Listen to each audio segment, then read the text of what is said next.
J'essaye toujours d'avoir un objet surprise, un objet qui n'a pas été montré au public depuis quelques temps. Donc, entre autres, il y a cette magnifique cariatide qui provient des Songé, du Congo, et qui est une pièce assez exceptionnelle pour plusieurs choses, au-delà de sa qualité plastique, qui est effectivement, qui la met dans le corpus de ces objets qui sont au-delà de pas plus de 10, parce qu'on sont assez répertoriés. Donc, c'est un objet qui, pour ma part, fait partie des plus beaux de ce corpus, et qui provient d'une vieille collection française, et qui auparavant appartenait à un marchand célébrissime, Philippe Guimio.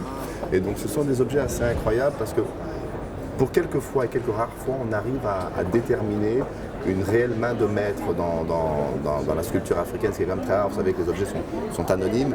Et ça, effectivement, c'est un objet qu'on attribue à une main de maître très connue. Et alors qu'on appelle effectivement communément le maître de l'Agacan. Pourquoi? Parce que le prince de l'Agacan, à une époque, avait une collection assez incroyable. Et il avait un siège de cette même main. Et il y a une vingtaine d'années, lors de la vente publique des objets du prince, une pièce du même style avait obtenu un prix record il y a déjà très très longtemps pour une pièce Songé. Et donc ça, c'est vraiment un exemplaire, je dirais, aussi proche et peut-être aussi beau, en tout cas, si pas plus beau que celui du maître de l'Agacan.